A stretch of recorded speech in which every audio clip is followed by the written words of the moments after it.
কালীগতি ভট্টাচার্য আকাশের দিকে তাকিয়েছিলেন এক মনে। বড় কাঁসার থালার রঙের চাঁদ পূবের বটগাছের মাথার উপরে উঠে এসেছিল। প্রাসাদের অলিন্দে জ্বলে ওঠা প্রদীপগুলো ম্লান দীপ্তি ছড়িয়ে যাচ্ছিল। মনে হয় কিসের ভয়ে যেন তাদের আলো বিবর্ণ হয়ে যাচ্ছে ক্রমশ। উত্তরের পাঁচিল ঘেঁষে জলার জলরাশির মৃদু হাওয়ায় ছোট ছোট তরঙ্গ তুলছে। জলার উত্তর পাড়ে সুগভীর বনভূমির রেখা যেন রাত্রির শরীরের রং দিয়ে আঁকা এক অপার্থিব চিত্রপট। মন্দিরে সিঁড়ি বেয়ে নেমে তিনি রাজবাড়ির দিকে রওনা দিলেন। হাতে প্রসাদী ফুল, ফলপ্রসাদ, বাতাসাপূর্ণ পিতলের বাটা। রাজবাড়ির সিংহ দরজা দিয়ে প্রবেশ করতেই মাথার উপরের ছাতিম গাছটা থেকে একটা পেঁচা বিকট সুরে ডেকে উঠল। আর সেই ধ্বনির রেশ কাটতে না কাটতেই জেলার দিক থেকে শেয়ালের সম্মিলিত জামঘোষ ভেসে এলো। কালীগতির সর্বাঙ্গে পদ্ম কাঁটা জেগে উঠল হঠাৎ। সব মিলিয়ে পৌষের এই শুক্লা চতুর্দশী যেন ভয়ঙ্কর কিছু ঘটে যাওয়ার ইঙ্গিত দিচ্ছে। অস্ফুট স্বরে তিনি গায়ত্রী জপ করতে করতে প্রায় একরকম দৌড়েই প্রাসাদের দিকে চললেন। 3 মহলা প্রাসাদ। প্রথম মহলে রয়েছে চাকর বাকরাদির ঘর, দারোয়ানের রাত পাহারার কুঠুরি আর শস্য ভাণ্ডার। দ্বিতীয় মহলের বেশিরভাগটা জুড়েই রয়েছে কাছারি ঘর আর সেরেস্তাখানা। এছাড়াও নায়েব, দেওয়ান ও কুলদেবতা নারায়ণ মন্দিরের পূজারীর ঘর সংসারও এই তৃতীয় মহলেরই একপাশে অর্ধবৃত্তাকারে ছড়িয়ে আছে। দ্বিতীয় মহল পার হলে বিরাট চকমিলান প্রাঙ্গণ, আর সেই প্রাঙ্গণকে বৃত্তাকারে ঘিরে রয়েছে রাজা সাহেব ও রাজ পরিবারের সুদৃশ্য সব কক্ষ।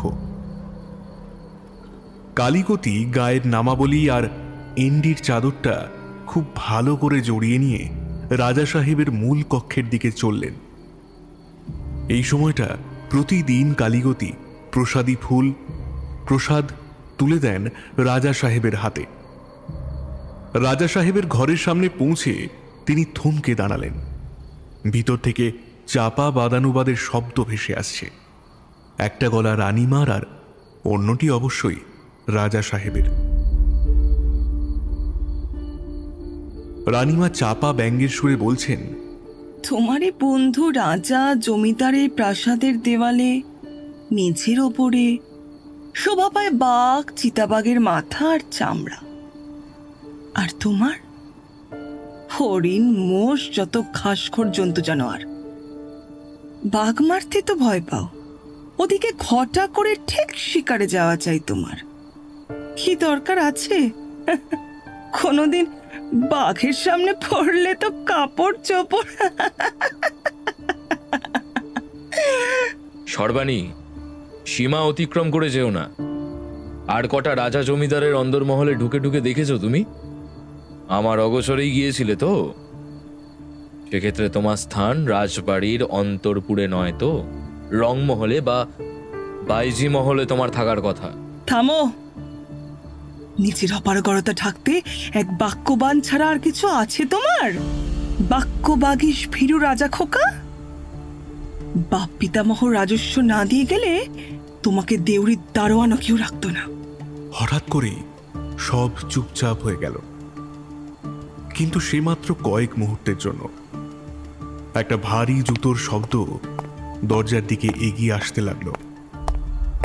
দরজার ভারী পাল্লা সশব্দে খুলে কক্ষের বাইরে বেরিয়ে এলেন রাজা বাহাদুর আদিত্য প্রতাপ। হাতে একটা ভারী বন্দুক, যা আগে কোনোদিন রাজা সাহেবের দেখেননি কালীগতি। কোমরে কার্তুজের বেল্ট, পায়ে ভারী গামবুট। দেখেই বোঝা যাচ্ছে চরমতম সংকল্প করে একেবারে যুদ্ধ সাজে তৈরি রাজা সাহেব চলেছেন উত্তরের জঙ্গলে। দরজার বাইরে কুণ্ঠিতভাবে দাঁড়িয়ে থাকা কালীগতিকে দেখে তিনি বলে উঠলেন, কি ব্যাপার ভট্টাচার্য, তুমি এখানে? এই সময়টায় তো রোজই আসি মহারাজ। এই যে প্রসাদ চাঞ্জল নিয়ে এসেছি। দাও, তাড়াতাড়ি দাও, বেরোতে হবে। বলবে না করেও কথাটা বলেই ফেললেন কালীগতি। মহারাজ, আজ বোধহয় যাওয়াটা ঠিক হবে না। যাওয়া ঠিক হবে না সেটা বলার তুমি কে? আপনাকে বলার অধিকার বা দুঃসাহস কোনোটাই নেই আমার মহারাজ। তবে একটু আধটু ঠাকুর দেবতা দিই, চারটি পুরনো পুঁথিও পড়েছি। চারদিকের হাব ভাব আমার ভালো ঠেকছে না। কিসের হাব ভাব? রানীর ভাইয়েরা কি সড়কি বল্লম নিয়ে মহল লুটতে আসছে নাকি? মহারাজ, আজ একে চতুর্দশী, তাই পেঁচা শিয়ালের ডাক শুনে আসছি এখানে আসার আগে। এ তো ভারী জ্বালাতন। তা রাতের বেলায় পেঁচা ডাকবে না তো কি তুমি ডাকবে গাছে উঠে? একটু বোঝার চেষ্টা করুন, পশু পাখির ডাকেও একটা নির্দিষ্ট সুর আছে। বিপদে একরকম, আনন্দে একরকম। আমি কিছু কিছু বুঝি তার। আপনার পায়ে ধরি, আজ শিকারে যাবেন না। আদিত্য প্রতাপ হঠাৎই হাতের বন্দুকটা কালীগতির কপালে ঠেকিয়ে রক্তচক্ষু মেলে চেয়ে রইলেন। কালীগতি একটুও কাঁপলেন না, নড়লেন না। স্থির নিষ্কম্প চোখে তাকিয়ে রইলেন তার অত্যন্ত স্নেহাস্পদ এই যুবক রাজা সাহেবটির দিকে। যেমন অকস্মাৎ বন্দুক তুলেছিলেন, তেমনি হঠাৎ নামিয়ে নিয়ে আদিত্য প্রতাপ হেসে ফেললেন হাহা করে। হাসতে হাসতেই বললেন, তুমি আমার বাপের মতোই ভট্টাচ। অনেক স্নেহ আদর প্রশ্রয় পেয়েছি তোমার কাছে। আমার মঙ্গল কামনা যে তুমি ছাড়া খুব কম মানুষে করে তা আমি জানি হে। তবে আজ যে আমাকে যেতেই হবে, বাঘ মারতে হবে ভট্টাচ, বাঘ। আর তা না পারলে আমি পুরুষ পদবাচ্যই নই। যাই হোক, যদি ফিরি বাঘ নিয়েই ফিরবো, আর যদি না ফিরি, তবে রানীকে একটু দেখো। ও উন্মাসিক, দাম্ভিক, তবে মনটা ভালো। দেখে রেখো ওকে। এইসব কি বলছো প্রতাপ? বড় রাজা মশাই চলে যাবার পর তোমাকে কোলে পিঠে করার এই শাস্তি দেবে তুমি আমাকে? আদিত্য প্রতাপ হাসলেন, আর কিছু বললেন না। কালীগতিকে প্রণাম করে বেরিয়ে গেলেন রাজন্তপুর ছেড়ে। বৃদ্ধ দুর্বল পায়ে তাকে অনুসরণ করেও ধরতে পারলেন না। তিনি যখন বারমহলের দেউড়িতে পৌঁছলেন, একটা দ্রুতগামী ঘোড়া খুরে শব্দ তুলে হারিয়ে গেল উত্তরের জলার দিকে, বড় বনের দিকে।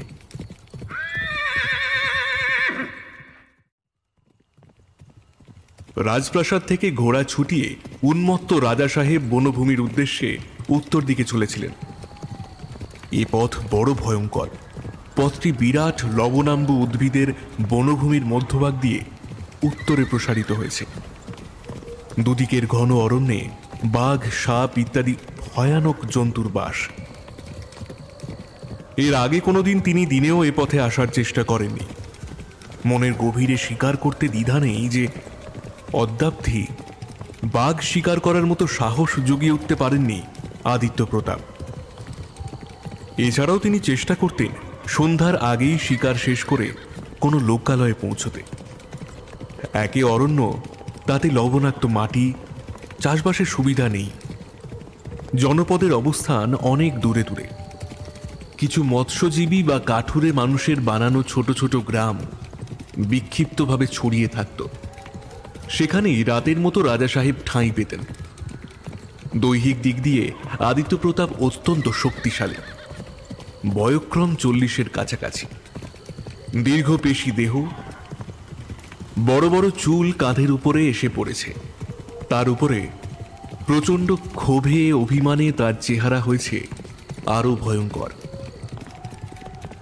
চাঁদ তখন প্রায় বনভূমির গাছের আড়ালে ডুবতে চলেছে। কাছাকাছি মানুষ বা মানুষের বসতির কোনো চিহ্ন দেখা যায় না। আকাশে অস্পষ্ট ঝটপট শোনা যায় বাসা ফেরত পাখির দলের। এমন সময় প্রতাপ যেন হঠাৎই পথশ্রমে বড় কাতর হয়ে পড়ল। সে আর পথ চলতে পারে না। যন্ত্রণাক্লিষ্ট মুখে তিনি একটি আশ্রয় খুঁজতে লাগলেন, যেখানে কিছুক্ষণ বিশ্রাম করে একটু ধাতস্থ হয়ে উঠতে পারেন। ঘোড়াটিকে একটি গাছে বেঁধে ছায়া জ্যোৎস্নার মধ্যে প্রতাপ আশ্রয়ের সন্ধানে ইতস্তত ঘোরাফেরা করতে লাগলেন। হঠাৎ বনের মধ্যে একটি ভাঙা খণ্ডহর দেখতে পেয়ে সেখানে তিনি রাত্রিবাসের সিদ্ধান্ত নিলেন। চতুর্দশীর বিশাল চাঁদ মাথার উপরে উঠলে তার আলোয় আদিত্য দেখলেন সে জায়গাটি বড় ভয়াবহ। অধিকাংশ প্রাচীর ভেঙে পড়েছে, বাকি বড় বড়, তারা যেন হাওয়ার সামান্য আঘাতেই মাটিতে আছড়ে পড়বে। চতুর্দিকে অজস্র সাপদের চিৎকার, নাগিনীর দীর্ঘশ্বাস। একসময় ছিল এমন কোনো স্থানেই আদিত্য আসার কথা চিন্তাও করতে পারতেন না। তখন তার মন্ত্রশক্তি ছিল না, কালীগতির কাছে কোনো আচার উপাচার্য বা আচার্যের কাছে বৈজ্ঞানিক উপকরণ যা আসন্ন বিপদ থেকে রক্ষা পাওয়ার কাজে লাগে তাও শেখেননি। কিন্তু আজ রানীর ব্যঙ্গোক্তিতে প্রাসাদ ত্যাগ করে আসার পর বুঝতে পারছে এ সকল কিছু শেখার তাঁর প্রয়োজন ছিল। এই ভয়াল রাতে তার সকল অহমিকা, আত্মবিশ্বাস এক নিমেষে গ্রীষ্ম রাতের স্বপ্নের মতো অদৃশ্য হয়ে গেছে। খণ্ডহরের মাঝে একটি ঘর বাসযোগ্য ছিল। ক্লান্ত প্রতাপ নামমাত্র খাদ্য ও জল খেয়ে শুয়ে পড়লেন, কিন্তু চোখে ঘুমের নামমাত্র নেই। কি এক অজানা ভয়ে তিনি যেন ছটফট করে উঠতে লাগলেন থেকে থেকে। ভয়ে ভয়ে তাকিয়ে রইলেন অন্ধকারের দিকে। মন খুব চাইছিল যেন কালীগতি পরম করুণায় তার মাথাটি কোলে নিয়ে বসে থাকুন। প্রায় পূর্ণ চন্দ্র মাথার উপর উঠে এলে আদিত্য প্রতাপ ধর্মর করে উঠে বসল। তার চোখ রক্তবর্ণ, জরাগ্রস্ত গলায় তিনি স্বগতোক্তি করে বলে উঠলেন, শুনতে পাচ্ছ ভরছাছ? শুনতে পাচ্ছ কান্না? একবার আদিত্য ভাবলেন জ্বরের বিকারে তার বুদ্ধি ভ্রষ্ট হয়েছে। অন্ধকারের দিকে কিছুক্ষণ বিস্ফারিত চোখে তাকিয়ে থেকে আবার ভূমিশয্যায় শুয়ে পড়েছিলেন তিনি। এমন সময় তিনি আবার শুনতে পেলেন বনের মধ্যে করুণ সুরে একটি মেয়ে কেঁদে বেড়াচ্ছে। গায়ে কাঁটা দিল তার।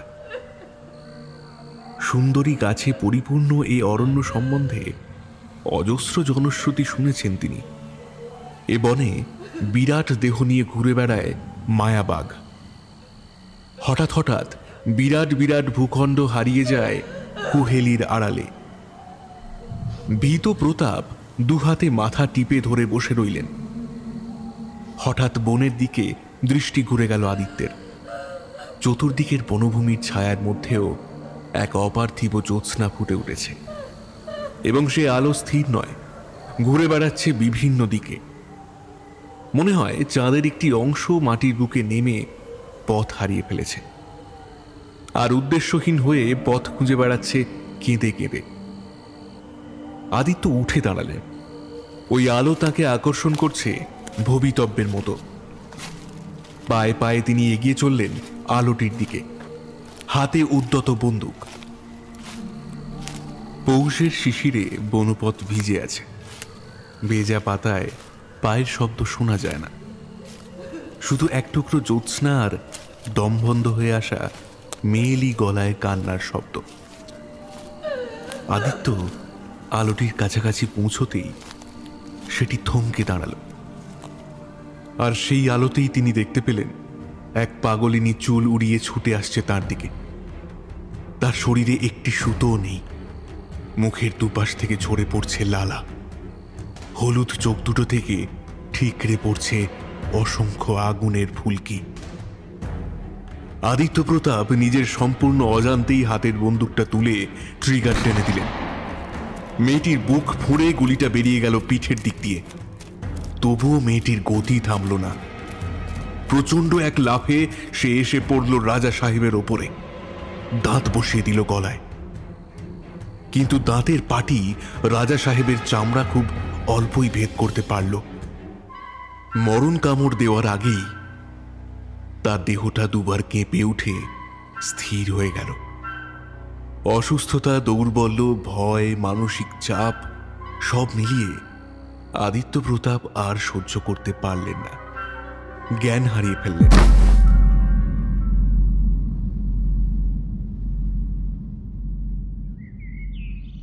যখন চোখ খুললেন সকাল হয়েছে। বেশ কয়েকটি মুখ তার মুখের উপরে ঝুঁকে পড়েছে। পোশাক দেখে বোঝা যায় তারা গরিব মৌলি আর কাঠুরের দল। আদিত্য প্রতাপকে তারা তুলে ধরে আনন্দের সুরে বলল, রক্ত খেকুটাকে মাইরা দিলেন রাজা সাহেব, এবার আমরা শান্তিতে মাইজব। আদিত্য প্রতাপ তাদের কথার একটা বর্ণও বুঝতে পারছিলেন না, তবে চারিদিকে তাকাতেই তার হৃৎপিণ্ডটা এক লাফে গলার কাছে চলে এলো। তার থেকে হাত দশেক দূরে একটা বিরাট বাঘিনী মরে পড়ে আছে। তার বুকের কাছে একটা বড় ছিদ্র, সেখান থেকে রক্ত গড়িয়ে পড়েছে শিশির ভেজা মাটিতে। লোকটা তখনও বলে চলেছে, রাত্রেই বন্দুকের আওয়াজ শুনছিলাম, আসার সাহস হয় নাই। সকালে আইসা দেখি বেটি আপনার বুকের ওপরেই পইরা রইছে। আপনারে টেনে বার করতে যে আমাদের দম একেবারে গলায় এসে গেছে। বড় বাঘার লাশ, কম ওজন। আদিত্য প্রতাপের কানে যেন কিছুই ঢুকছিল না। নিজের গলার দিকে হাত দেখিয়ে তিনি লোকটাকে জিজ্ঞাসা করলেন, আমার গলায় কোনো দাগ আছে? লোকটা খুব মন দিয়ে দেখল, তারপর হঠাৎই প্রচন্ড লজ্জায় মাথা নিচু করে ফেলল। কিরে, বললি না কিসের দাগ? মাথা নিচু করে মাটিতে প্রায় মিশে যেতে যেতে বলল, উইডা আমি বলতে পারি রাজা বাবু, রানীমার ভাব ভালোবাসা। আমরা বললে যে জীব খইসে যাবে হুজুর, পাপ হবে। আরে হারামজাদা, কিসের দাগ বলবি না জুতো পেটা করব? আগে মানুষের দাঁতের দাগ হুজুর, ছোট ছোট, আধা গোল গোল। আদিত্য প্রতাপ অনেকক্ষণ চুপ করে রইলেন, তারপর একটু কম্পিত গলায় বললেন, বাসে বেঁধে এটাকে রাজবাড়ি নিয়ে চল। দিনের রোজগার তো পাবি, বকশিসও দেব।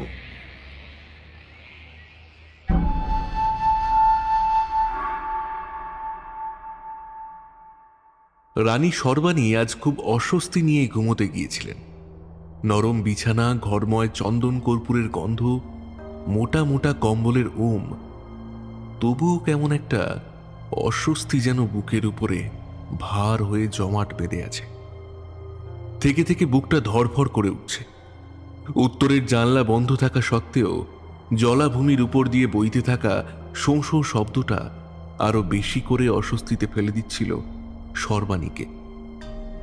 সে হাওয়ার শব্দ শুনে মনে হয় ঠিক যেন কোনো পাগলিনী জলা জুড়ে দৌড়ে বেড়াচ্ছে বুক ফাটা আর্তনাদ করতে করতে। বাঘ শিকার করে ফেরার পর আদিত্য প্রতাপ একবারই মাত্র অন্দরমহলে এসেছিলেন। তার মূর্তি দেখে আতঙ্কে পাথর হয়ে গিয়েছিলেন রানী। চুলগুলো উস্কো খুস্কো, এক রাতে বড় বড় দাড়িও বেড়ে উঠেছে গালে। থেকে থেকে ঠোঁটের কষ বেয়ে লালা গড়িয়ে পড়ছে। হিস হিস করে আদিত্য প্রতাপ বলেছিলেন, বাঘ দেখে যাও রানী, তোমার বাঘ এনেছি। গলার স্বরও যেন কোনো মানুষের নয়। অনেক দিনের সর্দি বসা কুকুর বা বন বিড়ালের ডাকের মতো গলার স্বর। কাঁপতে কাঁপতে রানী বাইরে এসেছিলেন। রাজবাড়ির ছাদে উঠে যে দৃশ্য তিনি দেখেছিলেন তাতে সঙ্গে সঙ্গে পেট গুলিয়ে উঠে বমি হয়ে গিয়েছিল সর্বাণীর। রাজবাড়ির উদ্যানে 3টি বাঁশ কোনাকুনি বেঁধে ঝোলানো হয়েছে বাঘের দেহটা, আর ছাড়ানো হয়েছে তার দেহের চামড়া। শরীর জুড়ে লাল লাল ডুমো ডুমো পেশি থকথক করছে বাঘটার, আর তার উপরে ভন ভন করে উঠছে মোটা মোটা নীল সবুজ মাছি, বিভিন্ন রকমের কীট।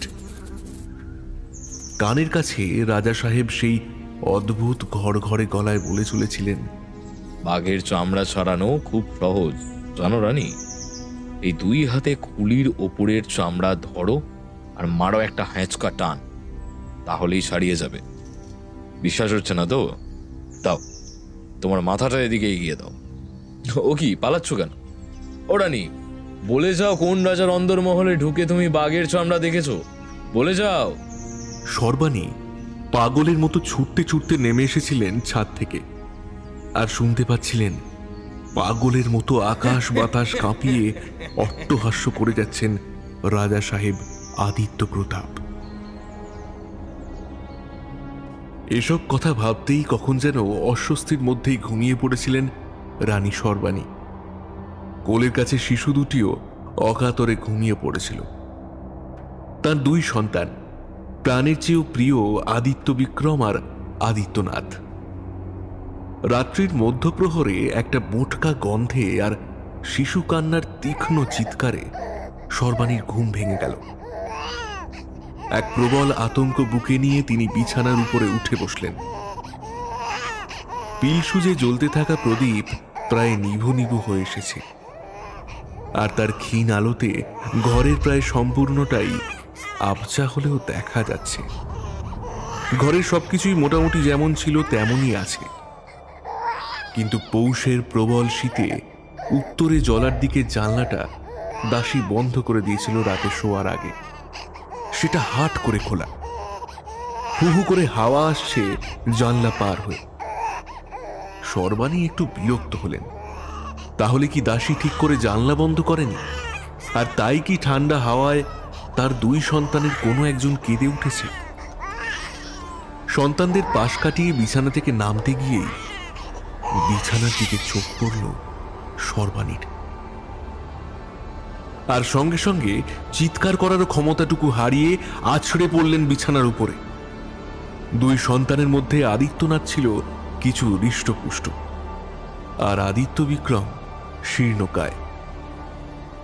কোনো এক নির্দয় অপশক্তি যেন আদিত্যনাথের মাথাটিকে ছিঁড়ে নিয়েছে, আর দেহটাকে ছিন্ন ভিন্ন করে খেয়েছে। একদলা রক্ত মাংসের পিণ্ডের পাশে শুয়ে তারস্বরে চিৎকার করে কাঁদছে আদিত্য বিক্রম। অনেক পরে সর্বাণী প্রাণপণে কেঁদে উঠলেন সন্তানহারা মায়ের কান্না। সর্বাণীর আর্তনাদ শুনে দাসী, ভৃত্য, মহলরক্ষী সবাই ছুটে এসেছিল।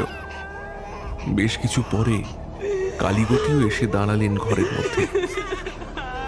এ ভয়ঙ্কর দৃশ্য দেখে সবার যেন কিছুক্ষণের জন্য নিঃশ্বাস একেবারে বন্ধই হয়ে গেল। একজন দাসী অজ্ঞান হয়ে পড়ে গেল। সর্বাণী কিন্তু এত যন্ত্রণা, এত দুঃখের মধ্যেও খেয়াল করলেন রাজা সাহেব একবারের জন্য এই ঘরে আসেননি।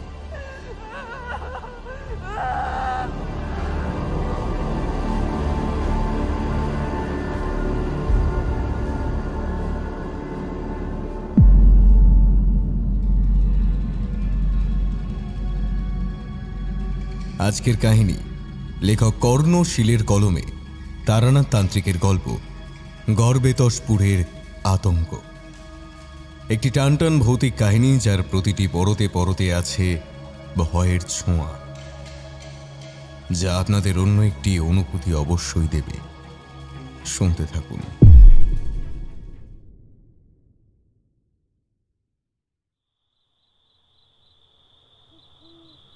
আমার হাতের মুড়ি আর কিশোরীর হাতের বেগুনি কখন যে মিয়ে নরম হয়ে গেছে, তারানাথের গল্প শুনতে শুনতে খেয়ালই ছিল না। হেমন্তের বাতাসে একেই গরম ধরে রাখার ক্ষমতা কমে আসে, সেই রবি ঠাকুরের হক্ক বুড়োর মতো। তাই যদি আবার হাতের মুঠোয় খাবার নিয়ে হাঁ করে বসে থাকি, তাহলে আর কি হবে? আমি ওই শুকনো মুড়ি মুখে দিয়ে চিবুতে লাগলুম। কিশোরী সেন কিন্তু থুম মেরেই বসে রইল। আজ বহুদিন পরে এ পাড়ায় এলাম। কারণ জিজ্ঞেস করলে বলতে পারবো না।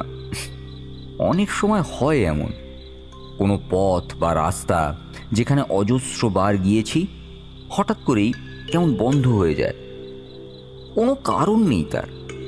অন্য কোনো পথের বা মুখের নেশায় মানুষ পুরনো পথটি ভুলে থাকে।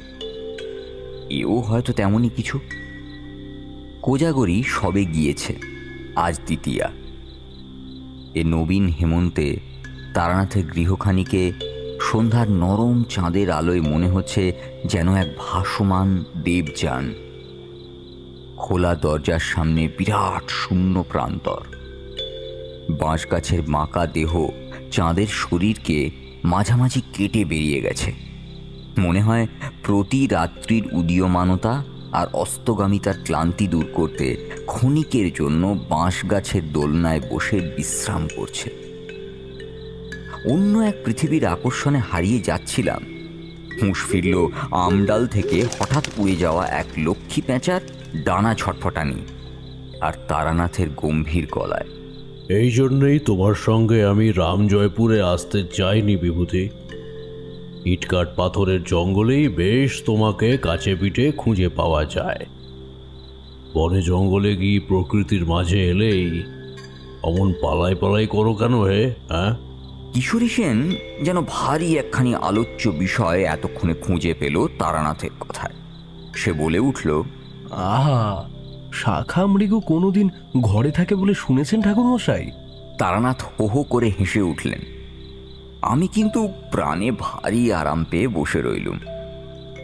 মনের সব থেকে বড় তৃপ্তি এই ভেবে যে বৃদ্ধ বয়সে তারানাথকে তার জন্মভূমি রামজয়পুরে নিয়ে আসতে পেরেছি। সেই সাবেকি বাড়ি, দোরদালান, রাঙা কাকিমা, চড়াসুর পূজার স্মৃতি, গুণাঢ্য কৈখালির মাঠে কাল ভৈরবের দর্শন। তারানাথ অজস্র আনন্দ ঘন স্মৃতির সাগরে ভেসে যাচ্ছিলেন। তার মুখে তৃপ্তির হাসিখানি দেখে মনকে প্রবোধ দিতে পারছিলুম যে তারানাথের সঙ্গে দীর্ঘ অদর্শনের অপরাধ কিছুটা হলেও কাটাতে পেরেছি। গ্রামের বাড়িতে এসে অবধি তারানাথ একবারের জন্য পাশিংশ মুখে তোলেননি। তার ঠাকুরদার সেই থেলো হুঁকোখানি বেশ তরিবৎ করেই নিজে সেজে নিচ্ছিলেন বারবার। ঠাকুরদা যদি জানতে পারতেন যে তাঁরই হুঁকোতে আমি তামাক খাচ্ছি, নির্ঘাত খড়ম পেটা করতেন। যাই হোক, শোনো, আমি তখন বাড়িতেই, মানে এই রামজয়পুরে অনেকদিন ঘরে ফিরিনি। মায়ের মুখখানে ভারী মনে পড়ছিল। ভাবলাম কিছুদিন থেকেই যাই বাড়িতে। শ্মশান মশান তো আর আমাকে ছেড়ে পালিয়ে যাচ্ছে না। একদিন বিকালের দিকে দাওয়ায় বসে আছি বাড়ির সামনের রাস্তায়। হ্যাঁ, ওই তো এখনো দেখা যায় ওই আম গাছটির নিচে একখানি জুড়ি গাড়ি এসে থামল। সে যে সে গাড়ি নয়, আর 5টা দেশীয় জমিদারের ছ্যাকড়া গাড়িতে যেমন পাঁজরা সর্বস্ব আধমরা ঘোড়া জুতা থাকে, এ কিন্তু তেমন নয়। চকচকে তেজিয়াল ঘোড়ায় টানা সেই গাড়ি,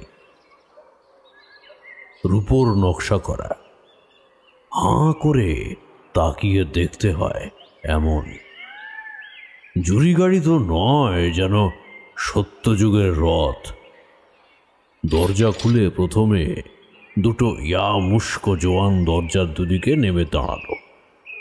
তাদের হাতে কালো কালো দোনলা বন্দুক।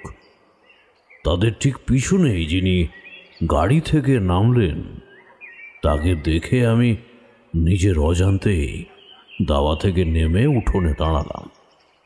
সাদা চোস্তা, রেশমের তৈরি আজানুলম্বিত কালো শেরওয়ানি, চুনোট করা সাদা উত্তরীয় পরিহিত এক লম্বা ছিপছিপে গড়নের পুরুষ করজোড়ে আমার দিকে এগিয়ে এলেন। আমিও তাঁরই দেখা দেখি করজোড়ে প্রণাম করলাম। জোয়ান দুটি তার পিছন পিছন আসছিল। তিনি তাদের দিকে ঘুরে দাঁড়িয়ে বললেন, বাইরে দাঁড়া, হাতার মধ্যে ঢুকবি না। আহা হা, তা কেন? আপনার গাড়ির চাকার এবং সর্বাঙ্গের ধুলো দেখে তো মনে হয় বহু দূর থেকে আসছেন। তারাও ভিতরে এসে বসুক, দুটি জল বাতাসা মুখে দিক। ওদের দেখে কি মনে হয় ওরা জল বাতাসায় থামবে? এলাহি কারবার শুরু হয়ে যাবে চব্বচোষের, আর তাতে আসল কাজের কথাটাই মাঠে মারা যাবে। আমি আর সে বিষয়ে কিছু না বলে ওকে দাওয়ার উপরেই একখানি আসন পেতে দিলাম। আমি কিছু জানতে যাওয়ার আগে তিনি নিজেই বলতে শুরু করলেন, সদরবনের জমিদার অনুকূল বাবুকে নিশ্চয় মনে আছে আপনার? সে মনে থাকারই কথা বটে। সে আমার তান্ত্রিক জীবনের প্রথম দিকের কথা। বাঘের মন্তর আর মায়া বাঘের যে খেল সেখানে দেখেছিলাম, ভোলার কথা নয়। আমি উপরে নিচে মাথা নেড়ে হ্যাঁ বললাম। তিনি কিছুক্ষণ থেমে থেকে আবার বললেন, এইবারে আসল কথাটা বলি। আমি হলাম গড়বেতসপুরের রায় দেওয়ান শ্রী বিশ্বম্ভর সেন শর্মা। সে তালুকের রাজবাহাদুর হলেন আদিত্য প্রতাপ বসু, আর অনুকূল মিত্র হলেন গড়বেতসপুর তালুকের অন্তর্গত একটা ছোট জমিদারির জমিদার। অধুনা গড়বেতসপুরে এক মহা উপদ্রব উপস্থিত হয়েছে। তা রায় বাহাদুর অনুকূল মিত্রই আমাদের আপনার সুলুক সন্ধান দেন, তাই এখানে আসা। আমি এক লহমায় যেন বছর 20 পিছিয়ে গেলাম। দয়ালু জমিদার অনুকূল মিত্র, সেই বিদেশিনী মেয়েটি, পলাশ লোচন, মায়াবাগ, সব এক লহমায় মনে পড়ে গেল। স্মৃতি বড় অদ্ভুত হে বিভূতি, বড়ই অদ্ভুত। সে সুখকর হোক বা ভয়ানক, যখনই মনে আসে ভারী ভালো লাগে। খালি মনে হয়, আহা, সেসব দিন বুঝি আর আসবে না। যাই হোক, তা গড়বেতসপুরের যা যা উপদ্রব রায় দেওয়ান বিশ্বম্ভরের মুখে শুনলাম, তা তো তোমাদের আগেই বলেছি। রায় দেওয়ানের কথা বলার ধরন অত্যন্ত পরিষ্কার, তাতে শাসক সুলভ আদেশের কোনো সুর নেই। আবার বিগলিত হয়ে যাওয়া তৈলমর্দন ব্যাপারটাও নেই। তিনি সরাসরি বললেন, আপনি সাধক মানুষ, আপনাকে শুধু অনুরোধই করতে পারি, এ বিপদ থেকে আপনি আমাদের রক্ষা করুন। আমি দোটানায় পড়ে গেলাম। এতদিন পরে মায়ের কাছে এসেছি, এখনো রামজয়পুরে ঠিকমতো থিতু হতে পারিনি। এখনই যদি আবার বেরিয়ে পড়ি, মায়ের মন যে খারাপ হবে। শরীরটাও তো আর ইদানিং খুব ভালো যাচ্ছে না। আবার পরক্ষণেই দীক্ষাগুরুর কথা মনে পড়ে গেল। বিপন্নকে কখনো ফিরিয়ে দিবি না। সেই সুন্দরবন থেকে হুগলি পর্যন্ত মানুষগুলো এসেছেন, জীবন মরণ সমস্যা না হলে কি আর তারা আসতেন? একটা দীর্ঘ নিঃশ্বাস ফেলে বললাম, হরনাথের বলা কথাটি পুনরুক্তি করলাম। ঘরে আর কে থাকে রায় দেওয়ান? পুরোটাই তো পথ। ওই পথটিকেই আমরা 4 দেওয়ালে ঘিরে নিয়ে ঘর নাম দিয়েছি। চলুন, পরিব্রাজকের ঘরে থাকা মানায় না। আমার পথের পাথেও বলতে একখানি ঝোলা আর তাতে কিছু জিনিসপত্র। ওই নিয়েই চড়ে বসলাম জুড়ি গাড়িতে।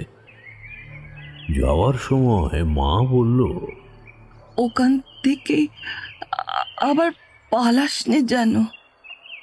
যাওয়ার সময় একবার দেখা করে যাস। কবে থাকি কবে না থাকি তার কি ঠিক আছে? মায়ের সজল চোখ দুটি ভালো করে দেখে ওঠার আগেই দ্রুতগামী ঘোড়া ছুটে চলল দক্ষিণে। পৌষের দ্বীপ্রহর, বাতাসের শিরিশিরে ভাব অনুভব করা যায়, কিন্তু চতুর্দিক বন্ধ জুড়ি গাড়ির মধ্যে বাইরের ঠান্ডা বাতাস ঢোকার উপায় নেই। বেশ আরামদায়ক একটা অনুভূতি। আরামে চোখ বুঝে এলো আমার।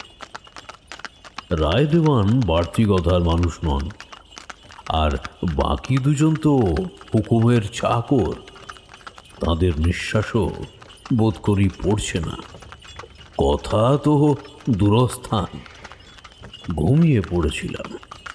হঠাৎ একটা প্রবল ঝাঁকুনি আর ঘোড়া মানুষের ওই সম্মিলিত চিৎকারে ঘুমের অতল থেকে একেবারে জাগরণের মাটিতে যেন আছড়ে পড়লাম। চোখ খুলেই দেখলাম বন্দুকধারী দুজন গাড়ি থেকে নেমে সামনের দিকে বন্দুক বাগিয়ে দাঁড়িয়ে আছে। রায়দেওয়ানের শরীরের অবয়বটা গাড়ির অন্ধকারে আবছা দেখা গেলেও মুখের ভাব বোঝা যায় না। তবে তিনি যে ভয়ে কাঠ হয়ে আছেন স্পষ্ট বুঝতে পারলাম। আমি জেগে উঠেছি বুঝতে পেরে তিনি ফিসফিস করে বললেন, ওই ওই ওই যে ওই যে শুরু হলো। দরজার বাইরে দেখলাম চাঁদের আলো মরে এসে পিলে রোগীর গায়ে চামড়ার রঙের হয়ে আছে। তার মানে চাঁদ প্রায় ডুবতে চলেছে, কিন্তু সূর্য উঠতে এখনো আধ ঘন্টা ডাক দেরি। আমি রায়দেওয়ানের কাছে জানতে চাইলাম, কতদূর পৌঁছালাম তাও? এও গড়বেতসপুর জমিদারির মধ্যেই পড়ে, তবে প্রাসাদ থেকে ক্রোশ 1.5 দূরে। এত দূরেও আক্রমণ হচ্ছে? কি জানি, হয়তো রামজয়পুর পর্যন্ত সে গিয়েছিল। আপনি চেতনে ছিলেন বলেই কিছু করতে পারেনি। ওদিকে শেষ রাত্রিরে ঘুমও হয় গভীর, আর তাদের শক্তিও শুনেছি অন্তিম প্রহরে অনেক বেড়ে যায়। আমি আর কথা না বাড়িয়ে গাড়ি থেকে নামার উপক্রম করলাম। বিশ্বম্ভর চাপা আর্তনাদ করে বললেন, আপনি নামবেন ঠাকুরমশাই? তা আমি কি এখানে যাত্রাপালা শুনতে এসেছি? রায়দেওয়ান চুপ করে গেলেন এক কথায়। আমি বন্দুকধারী দুজনকে ফেলে সামনের দিকে এগিয়ে গেলাম। পিছন থেকে এতজনের বয়ার্ত গলা শুনতে পেলাম। কোচওয়ানকে নিয়ে গেছে ঠাকুর, আর এগোবেন না।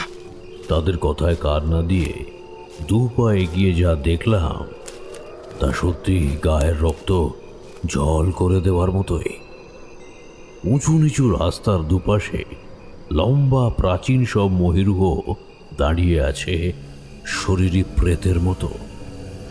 গাছপালার ফাঁকে ফাঁকে বিভিন্ন জলাভূমির জল চাঁদের আলোয় চকচক করছে, আর রাস্তার ঠিক উপরে খয়াটে মৃতপ্রায় জ্যোৎস্নার বুকে একটা ছেঁড়া খোঁড়া শরীরকে আরো ছিঁড়ে খুঁড়ে খাচ্ছে একটা কিম্ভূতকি ভাকার জীব।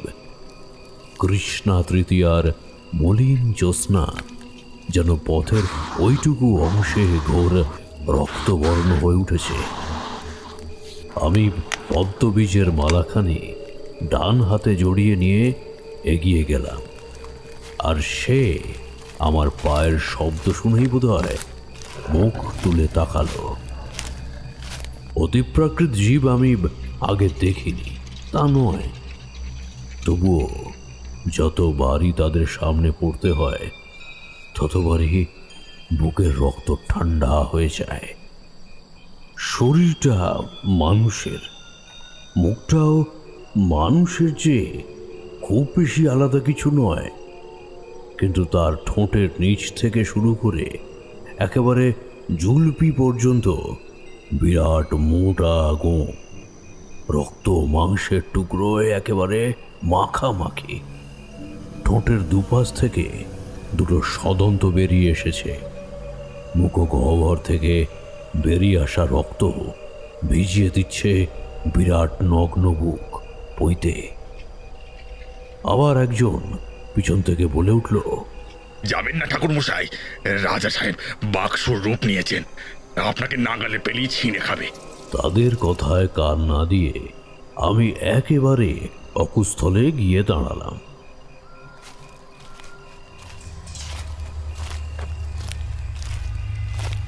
হলুদ চোখ দুটি দিয়ে বিশ্বের সকল ঘৃণা রাগ যেন ঝরে পড়ছে। আমার দিকে সে ভয়ঙ্কর স্বরে গর্জন করে উঠল, তারপর ধীরে ধীরে উঠে দাঁড়ালো। আমার মাথা ছাড়িয়ে আর 2 হাত উঠল তার মাথা। আমি জোড়া ভিতর থেকে সপ্ত নদীর জলে পূর্ণ শিশিটি বার করলাম। প্রচণ্ড রাগে পাগল হয়ে সে তার বিরাট মুখখানি নামিয়ে নিয়ে এলো আমার মুখের সামনে।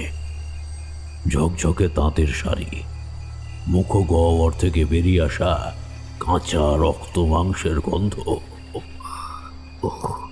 সে এক নারকীয় পরিস্থিতি। কিন্তু ওই মহা আতঙ্কের সামনেও আমার মধ্যে কাজ করছিল জীবন রক্ষার চিন্তা, আমার নিজের এবং আমার বর্ষায় থাকা মানুষগুলির।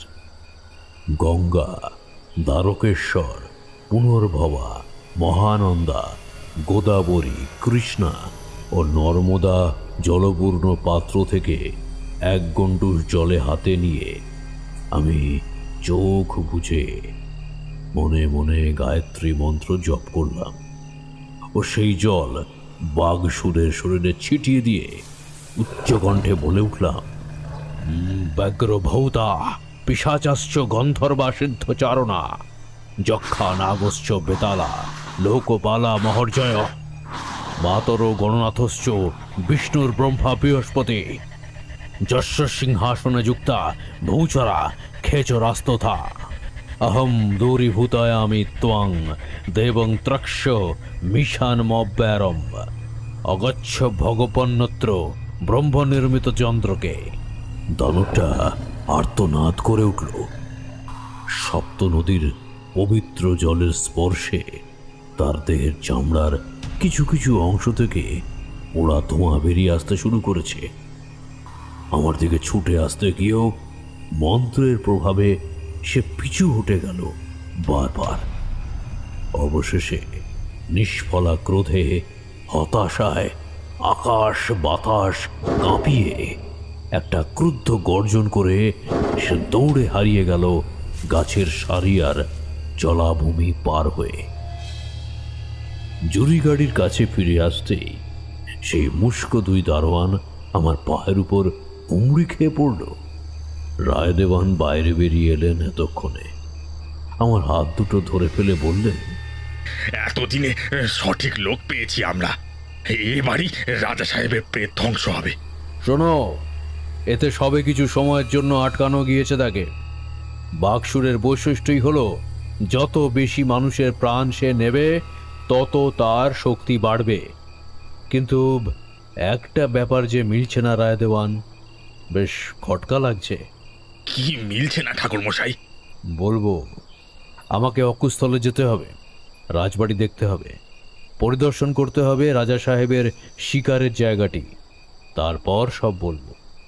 চলুন যাওয়া যাক।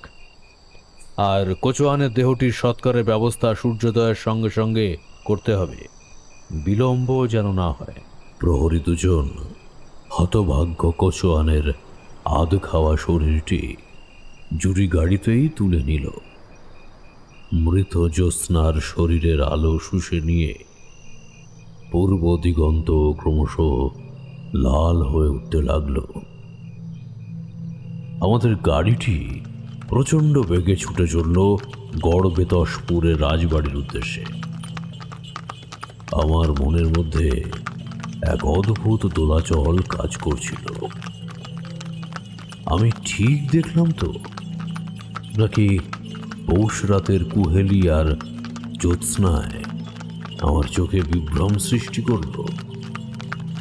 এক ভারী দুশ্চিন্তাগ্রস্ত ও দ্বিধাগ্রস্ত মন নিয়ে আমি নিষ্প্রাণ পাথরের মতো বসে রইলাম।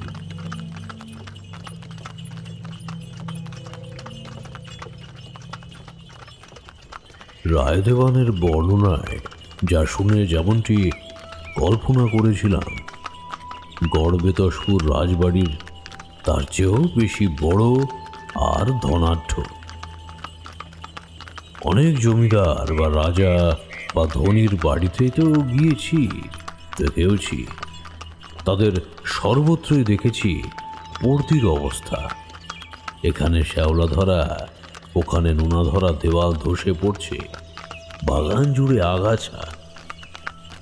এ প্রাসাদে মলিনের ছোঁয়া অবধি লাগেনি।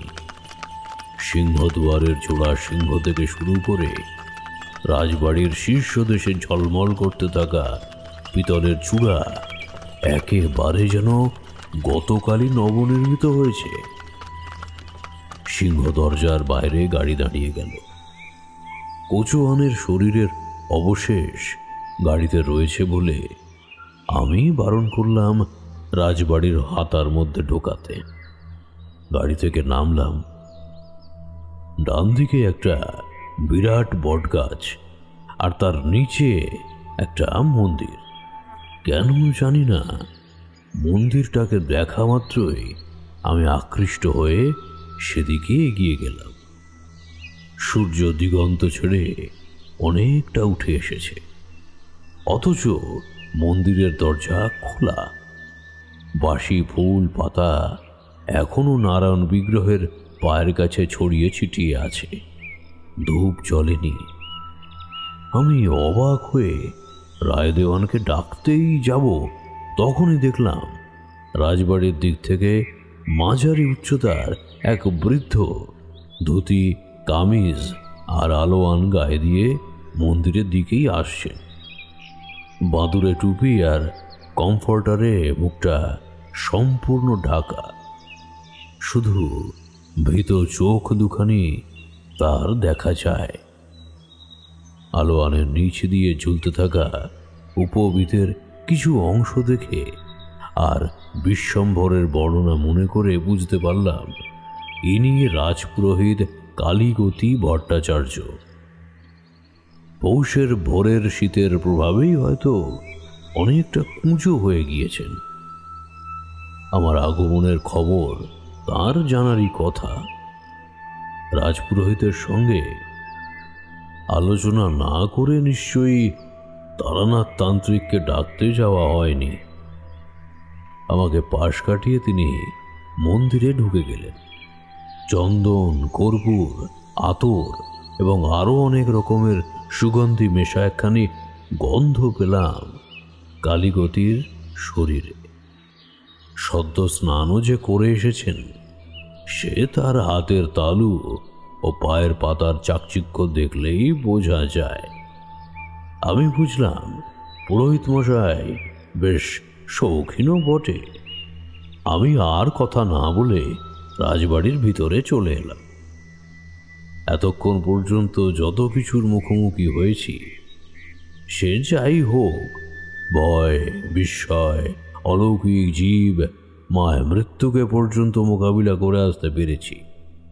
কিন্তু রাজ অন্তঃপুরে প্রবেশ করে যার মুখোমুখি হলাম, তার মোকাবিলা করার ক্ষমতা স্বয়ং কাল ভৈরবেরও নেই। আমি তো ক্ষুদ্রাতি ক্ষুদ্র কীট মাত্র। গণেশ হত্যার পর সন্তানহারা মহাদেবীর আবেগে, দুঃখে, ক্রোধে স্বয়ং মহাদেবকেও পর্যন্ত পলায়ন করতে হয়েছিল। মহারানীর সর্বাণী আমার সামনে যখন করজোড়ে আর্তনাদ করে আদিত্যনাথের ছিন্ন ভিন্ন শরীরের বর্ণনা করে দিচ্ছিলেন, আমার মনে হচ্ছিল যেন আমি বধির হয়ে যাই। বিভূতি, বধির। সন্তান বিয়োগের কান্না মৃত্যু দেবতার সমনের চেয়েও ভয়ানক, অতীব ভয়ানক। তারানাথ হঠাৎ চুপ করে গেলেন।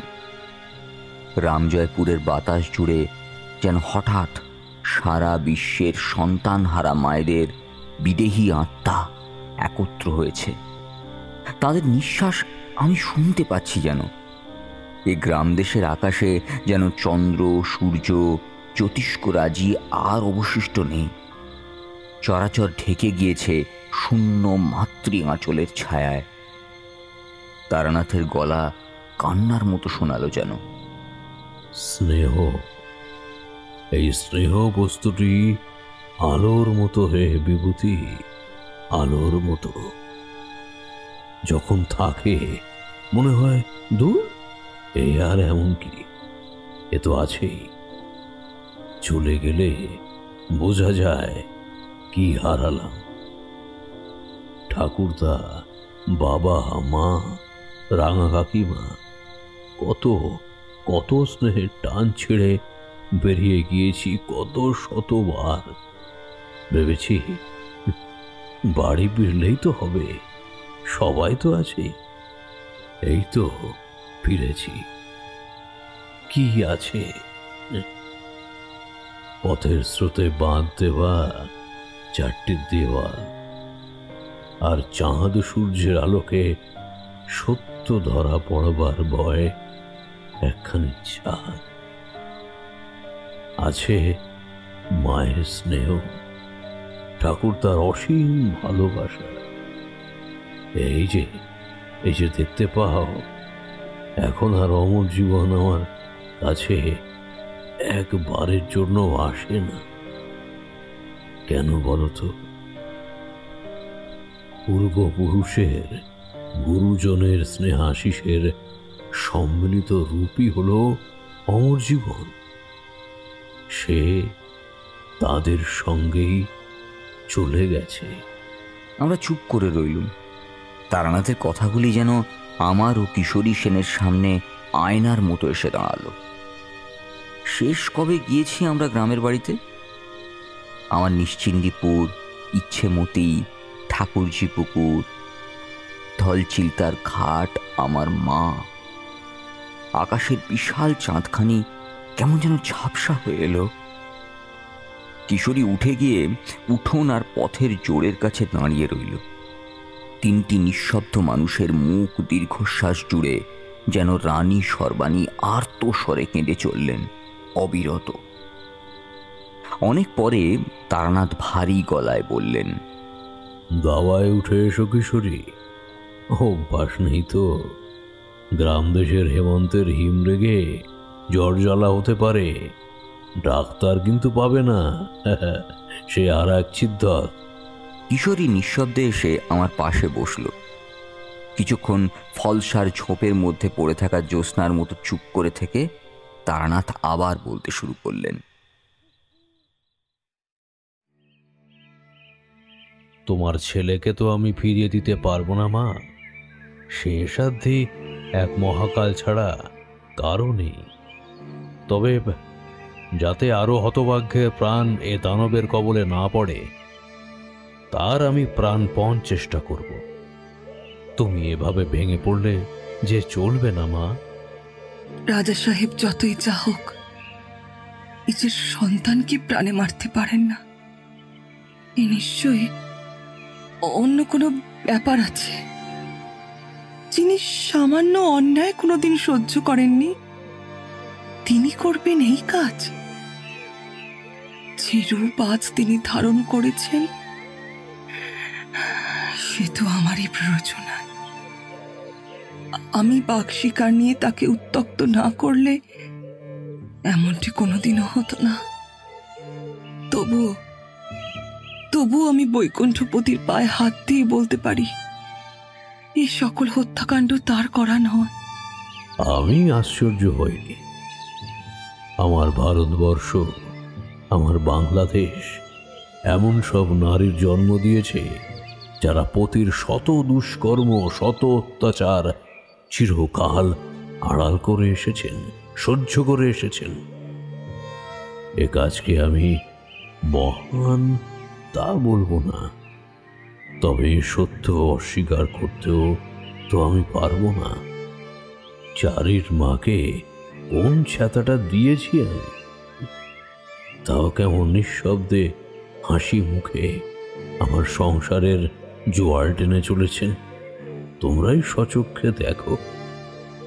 রানীকে যতটুকুনি সম্ভব সান্ত্বনা দিয়ে আমি তার ঘর থেকে বেরিয়ে এলাম।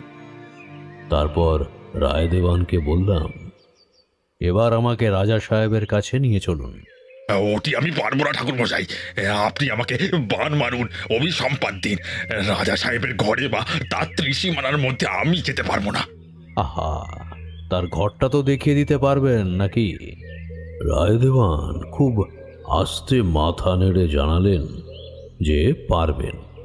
উত্তর আর পশ্চিমে বিস্তৃত জলাভূমি, পূর্ব পাড়ের ঠিক উপরেই রাজা সাহেবের ঘর।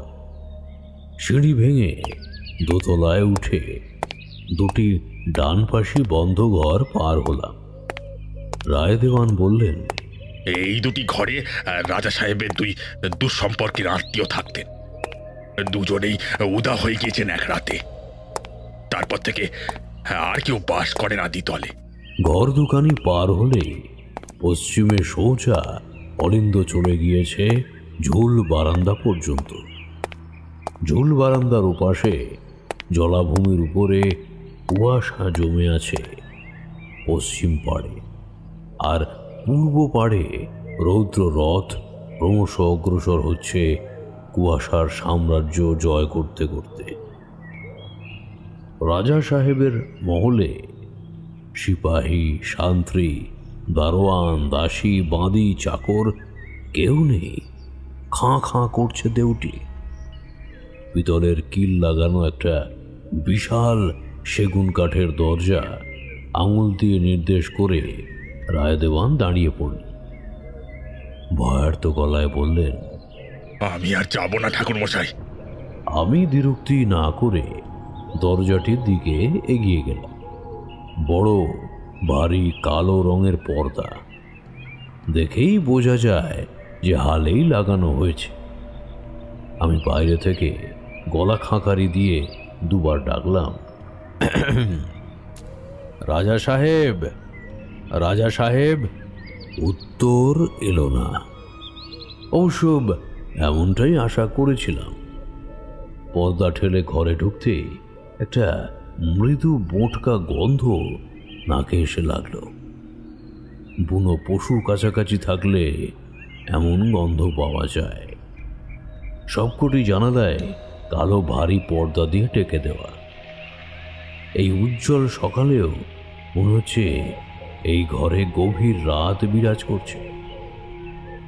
প্রথমে কিছুই দেখতে পাইনি, কিন্তু প্রতিটি ইন্দ্রিয় বুঝিয়ে দিচ্ছে আমার যে এই ঘর শূন্য নয়।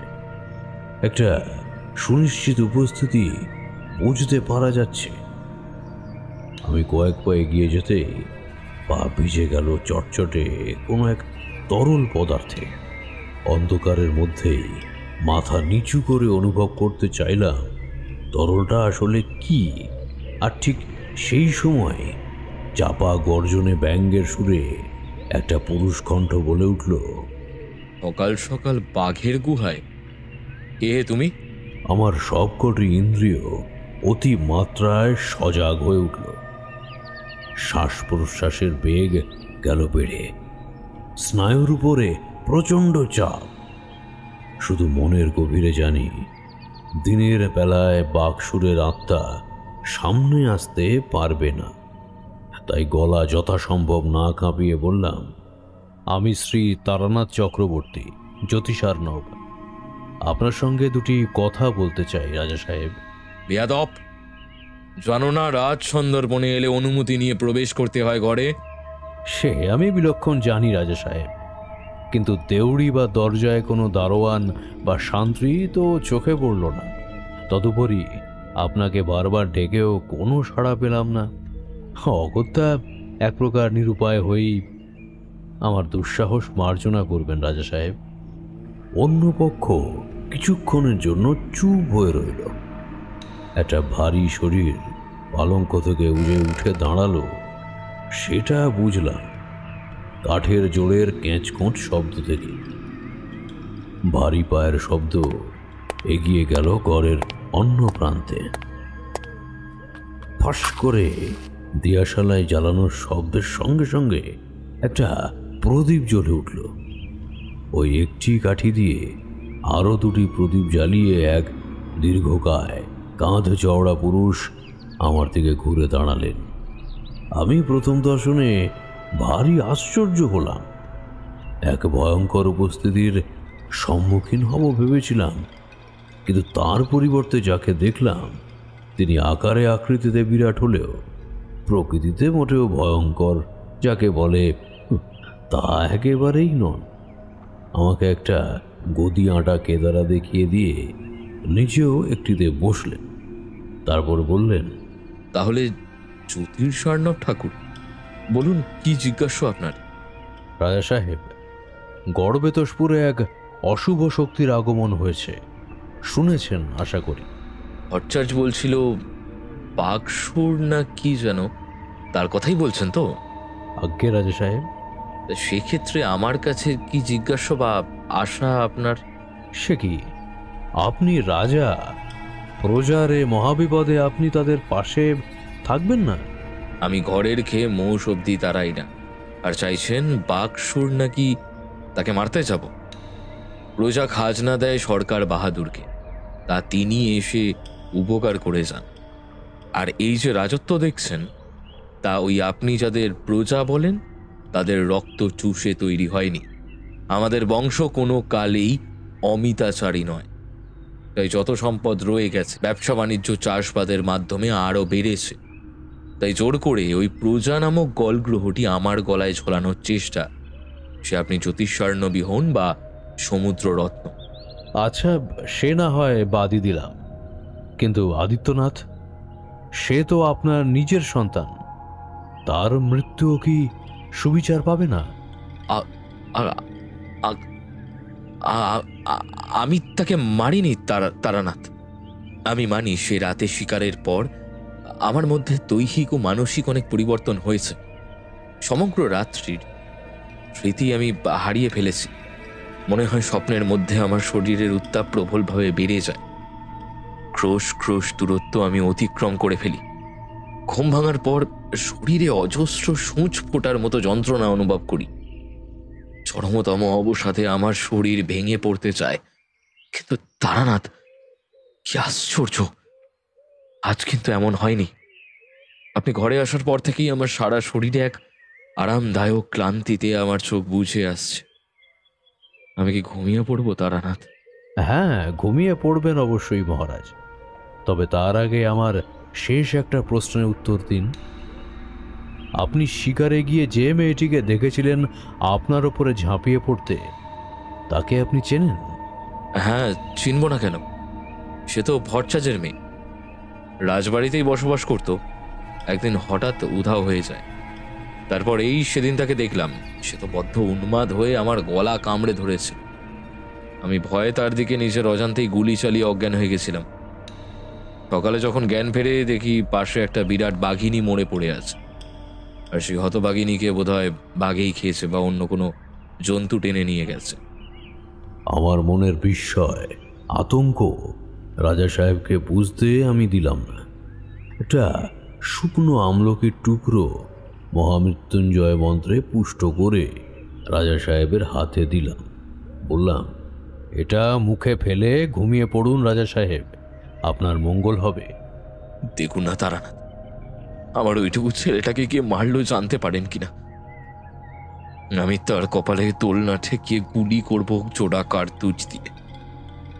আপনি পারবেন, আপনি পারবেন, আমি জানি আপনি পারবেন। সে আপনার গুলিতে মরবে না রাজা সাহেব। মায়াবাগ মায়াতেই নিপাত যাবে। আমি রাজা সাহেবকে শুইয়ে দিয়ে একতলা থেকে নেমে এলাম। রায়দেবান, কালীগতি ভট্টাচার্য, সর্বাণী এবং আরও অনেকে উৎকণ্ঠিত মুখে সিঁড়ির ঠিক নিচেই দাঁড়িয়েছিলেন। আমাকে দেখেই দেওয়ান বলে উঠলেন, কি হলো ঠাকুর মশাই, কি বুঝলেন? রাজা সাহেবের মধ্যে বাঘের আত্মা প্রবেশ করেছে, এ আমি নিশ্চিত। তবে এ বাঘাসুর নয়, আরো বড় কিছু। আজ রাতে আমি চন্দ্র দর্শনে বসব, জানতে পারবো সবই। তার আগে আমাকে কেউ একবার রাজা সাহেব যেখানে বাঘটিকে শিকার করেছিলেন সেখানে একবার নিয়ে চলুন তো। সব দিক না দেখে বিচার করা উচিত নয়। সে তো আমি আপনাকে নিয়ে যেতে পারি। বিশ্বম্বর হয়তো আপত্তি করতে চাইছিলেন। আমি বাধা দিলাম, বললাম, না, উনি চলুন আমার সঙ্গে। ওর দৈবী জ্ঞান আছে, সঙ্গে থাকলে আমার জোর দ্বিগুণ হবে। আজ সূর্য ডুবলে আমরা সেখানে যাব কালীগতি। প্রস্তুত থাকবেন, কেমন? কালীগতি মাথা নেড়ে চলে গেলেন। আজ রৌদ্র উঠেও ঘন কুয়াশার আড়ালে আবার হারিয়ে গিয়েছিল। জলার দিক থেকে জলো কনকনে ঠান্ডা হাওয়া ঝলকে ঝলকে ছুটে আসছিল। চিন্তা করিস না মাগো, সব ঠিক হয়ে যাবে। এ অশুভের অন্ত করেই আমি যাব, কথা দিলাম। তুই শুধু আদিত্য বিক্রমকে আগলে রাখিস। আর এই নে, পদ্মবীজের এই মালাটা রাখ, এটা আদিত্য বিক্রমের গলায় পরিয়ে দে। ওর ধারে কাছে কোনো পিশাচ, দানব বা প্রেত কেউ আসতে পারবে না। যা, আর এখানে দাঁড়িয়ে থাকিস না, ভাইয়ের কাছে গিয়ে বস। আমার কিছু প্রস্তুতি আছে, সব ঠিক থাকলে আজকালের মধ্যেই সব নিষ্পত্তি হয়ে যাবে। আমাকে ঢিপ করে একটা প্রণাম সেরে ফেলল সর্বাণী। বাধা দেবার সুযোগই পেলাম না। তুমি বলো বিভূতি, হ্যাঁ, যাকে মা ডেকেছি তার প্রণাম নেওয়া যায়? পাপ হবে না? আপনি যেমন তাকে মা ভেবেছেন, সেও আপনার মধ্যে তার বাপকে দেখতে পেয়েছে, তাই প্রণাম করেছে। প্রণাম, আলিঙ্গন, চুম্বন, করমর্দন সবই বিভিন্ন প্রকার ভালোবাসা আর আন্তরিকতার বহিঃপ্রকাশ। ও কি আর তুলনায় মেপে হিসেব হয়? বাহ, এ তো ভারী ভালো বললে হে বিভূতি। হ্যাঁ, সবই ভালোবাসা, সবই স্নেহ। না না না না, ভারী ভালো বললে। আহা, ভারী ভালো। তা এই সব রকম আন্তরিকতা মানে চুম্বন আদি নিয়ে যে তুমি রীতিমতো গবেষণা করেছো, তা বৌঠান জানেন না আমি তাকে অবগত করব? তা তুমি যদি গিন্নির আপন ভাই আর আমার বড় কুটুম হয়ে যেচে উপকার করতে আসো, কি করে মানা করি বলো দেখি? হ হ হ হ হ। একেবারে বুনোল আর বাঘার তেঁতুল।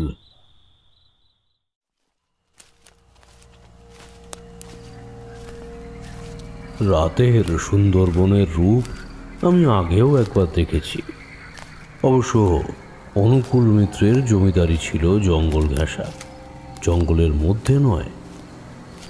যে স্থানে আমি আর কালীগতি এসে পৌঁছালাম সে একেবারে সুন্দরবনের মর্মস্থল বলতে পারো।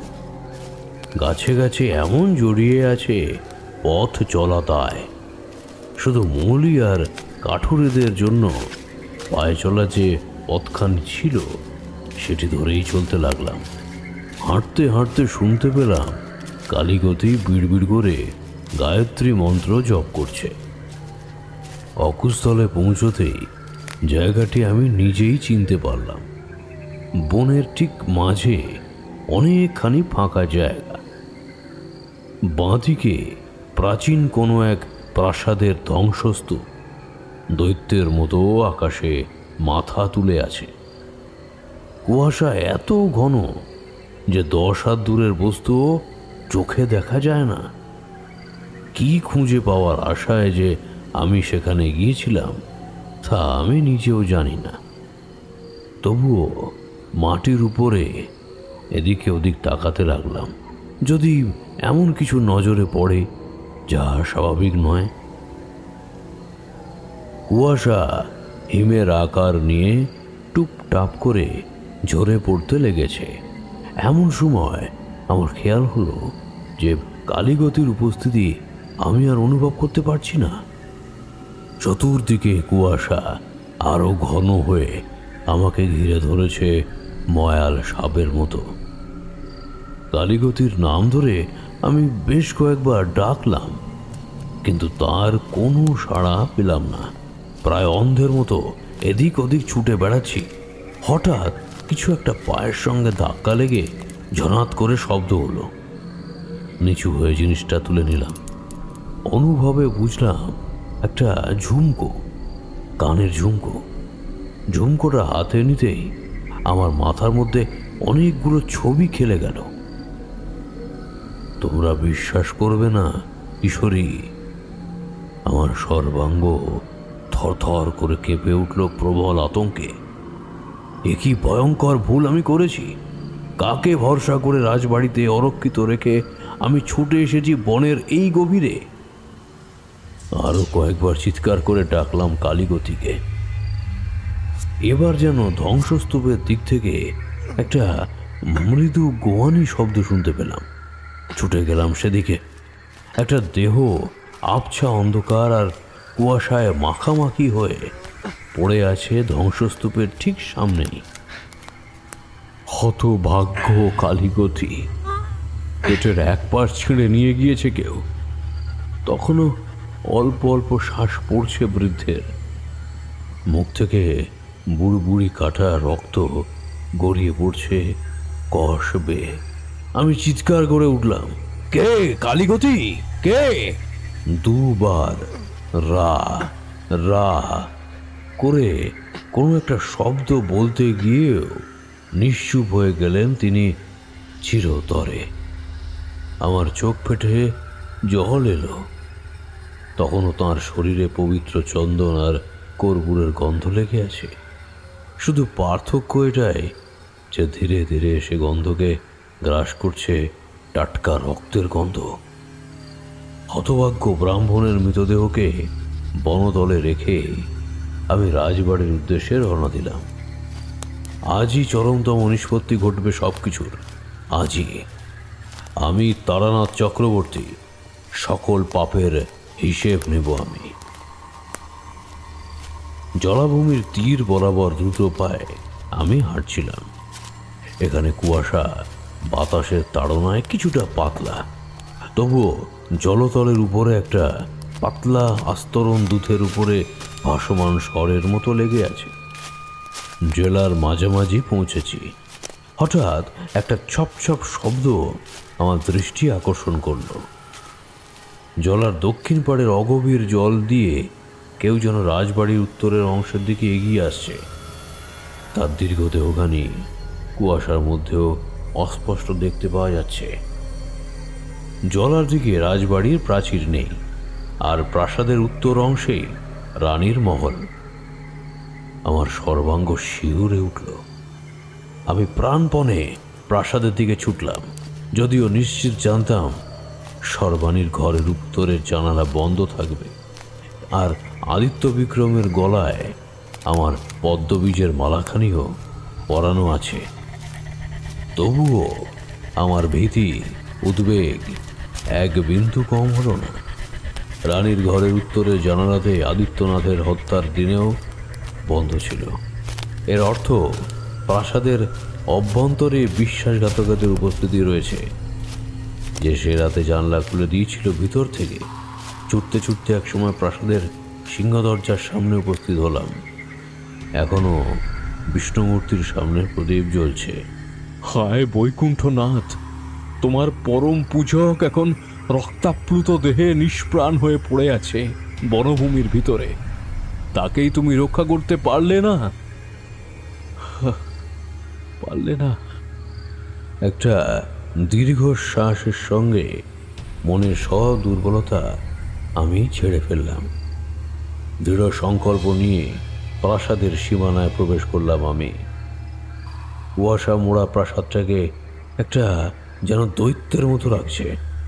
শীতের রাশি রাশি মরশুমি ফুলেরা নিথর নিঃশব্দ প্রহরে মৃত্যুর পদধ্বনি শুনছে যেন। প্রথম মহলের দরজা পার হয়ে আরও অন্দরের পথের দিকে যতটা সম্ভব নিঃসন্দেহে হাঁটছি। হঠাৎ একটা হুটোপুটির শব্দ আমার ঠিক সামনে থেকে ভেসে এলো।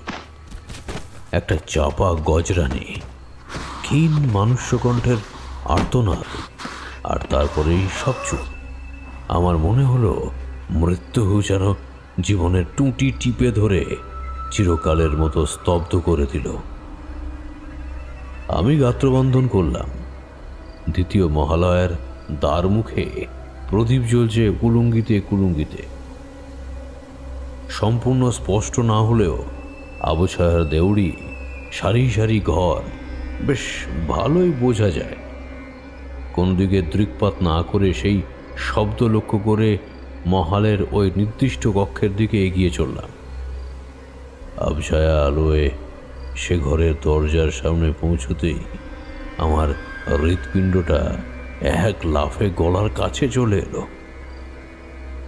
দুটি বিশাল পুরুষ দেহ পড়ে আছে দরজার সামনে। আমি এদের চিনি।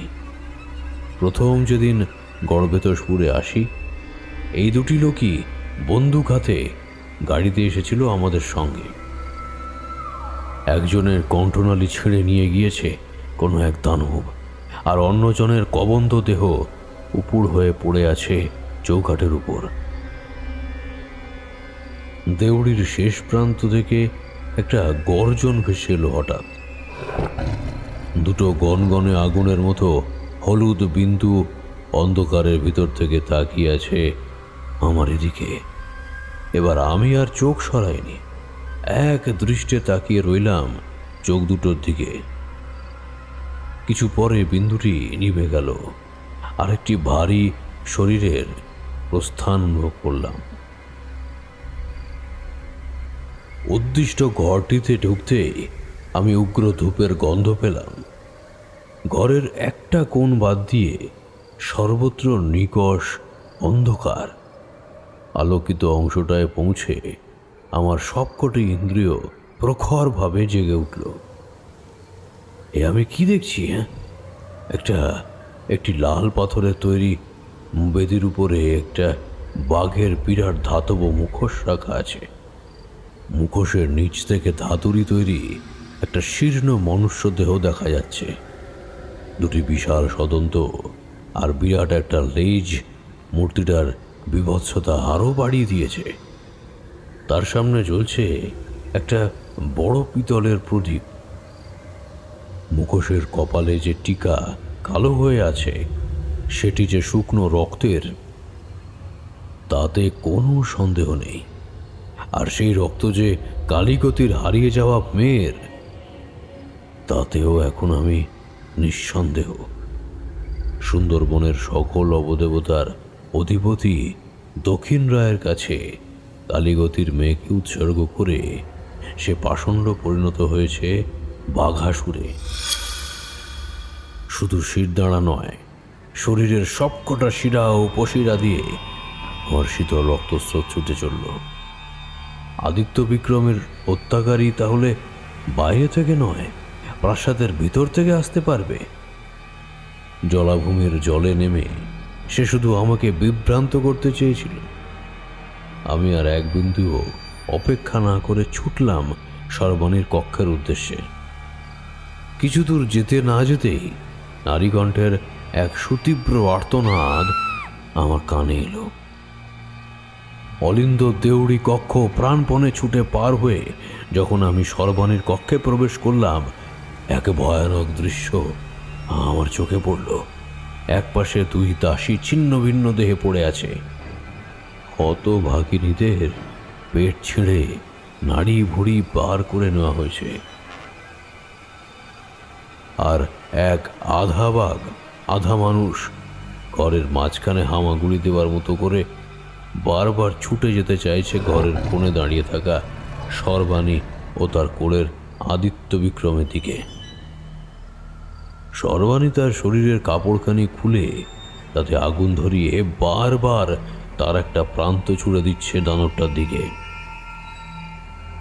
রেশমের কাপড় পড়ছে দ্রুত বেগে। বেশিক্ষণ ওই আগুনের দহন ক্ষমতা থাকবে না, আর তখনই দানব ঝাঁপিয়ে পড়বে। আমার মন্ত্রপুত পদ্মবীজের মালা আদিত্য বিক্রমের গলায় তখনও বিদ্যমান। তার কোনো ক্ষতি সাধন করার ক্ষমতা বাঘাসুরের নেই। কিন্তু সর্বাণী তো সম্পূর্ণ অরক্ষিত, তার মৃত্যু তো নিশ্চিত। আমার কর্তব্য আমি স্থির করে ফেললাম। এ দানবকে প্রতিহত করার একমাত্র উপায় হলো মাতা বনদুর্গার আবাহন করা। বনদুর্গার আবাহনে এক ফুল ছাড়া কিছুই লাগে না। ফুল একত্র করে তাতে গঙ্গোদক ছিটিয়ে দেবীর ধ্যান মন্ত্র উচ্চারণ করলেই এই বাতাসুর প্রতিহত হবে। রানীর ঘরে যে ফুলের অভাব হবে না, এ নিশ্চয়ই বলার অপেক্ষা রাখে না। আমি ঘরের সব ফুল একত্র করে আসনে বসলাম। আসন শুদ্ধি করে ফুলের স্তূপে ছিটিয়ে দিলাম গঙ্গার পবিত্র জল। তারপর করজোড়ে দেবীর মন্ত্র উচ্চারণ করলাম একাগ্র চিত্তে। ওং সৌবর্ণম্বুজ মধ্যগাং ত্রিনয়নাং সৌদামিনী সন্নিভাং চক্র শঙ্খ বরাভয়ান দদতি মন্দি কলাং বিভ্রতিম গ্রৌবে অঙ্গ দহার কুণ্ডল ধরা মাখণ্ডলাদৌ স্তুতাং ধ্যাদ্দিদ্ধা নিবিনিশং শশীমুখীন পার্শ্বস্থ পঞ্চাননাম। এক মনে মন্ত্রটি বারবার উচ্চারণ করাতে ঘরের সব আলো স্তিমিত হয়ে এল। যেন এটা আমার মনে হলো আর কি। সর্বাণীর আঁচলের আগুনটিও হঠাৎ নিভে গেল দুপ করে। আমি দেখলাম সে ভয়ালো ব্যাঘ্রাসুর চার হাতে পায়ে ভর দিয়ে আমার থেকে ঘুরে দাঁড়ালো। মুখে মন্ত্র পড়ছি, কিন্তু একই সঙ্গে এক প্রবল বিস্ময় আমাকে পেয়ে বসেছে।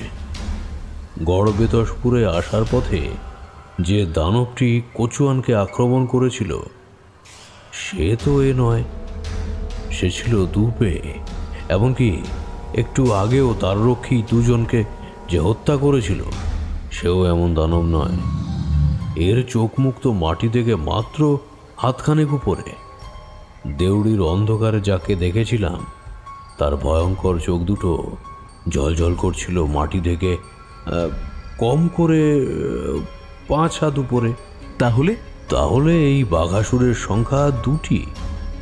আমি প্রাণপণে মন্ত্রোচ্চারণ চালিয়ে যেতে লাগলাম, আর সে বুকে হেঁটে এগিয়ে আসতে লাগলো আমার দিকে। আমি তবুও থামিনি, চোখ বুজে মা বনদুর্গাকে ডেকে চলেছি। অনুভব করছি সে দানবদের মুখ একেবারে আমার মুখের কাছে এসে পড়েছে। টপ টপ করে লালা রক্ত গড়িয়ে পড়ছে আমার পায়ে। কাঁচা মাংস আর রক্তের গন্ধে আমার সারা শরীর ভয়ঙ্করভাবে গুলিয়ে উঠল। বুঝলাম এবারই সে আমার উপরে চরমতম আক্রমণ আনবে। কিন্তু বিভূতি সে সুযোগ সে পেল না। দরজা দিয়ে প্রবেশ করলো আরও এক দানবীয় মূর্তি। একেই আমি গড়বেতসপুরে আসার পথে দেখেছিলাম কচুয়ানকে হত্যা করতে। একটা ঘূর্ণির মতো সে ঘরের মধ্যে এসে পড়ল, আর বাঘাসুরের গলা কামড়ে টানতে টানতে নিয়ে চলল ঘরের বাইরে। আমি পরম নিশ্চিন্তে বুঝতে পারলাম সে বনদুর্গার আশীর্বাদ হয়ে এসেই আমাকে, সর্বাণীকে ও আদিত্য বিক্রমকে রক্ষা করে গিয়েছে। একটা দমফাটা কান্নার শব্দে সর্বাণীর দিকে চোখ গেল আমার। সে আদিত্য বিক্রমকে কোলে নিয়ে বসে পড়েছে মেজের উপর। আমি আসন থেকে উঠে তার কাছে গেলাম। আমার চোখের দিকে তাকিয়ে যেন সব উত্তর জেনেও সে প্রশ্ন করল, রাজা সাহেব কখন ফিরবেন ঠাকুর? এই বনদুর্গার আবাহনের জন্যই সে অপেক্ষা করছিল, নইলে যে বাঘাসুর রূপী রায়দেওয়ানকে সে হত্যা করতে পারছিল না। তার সব সহযোগীকে রাজা সাহেব আগেই হত্যা করেছেন।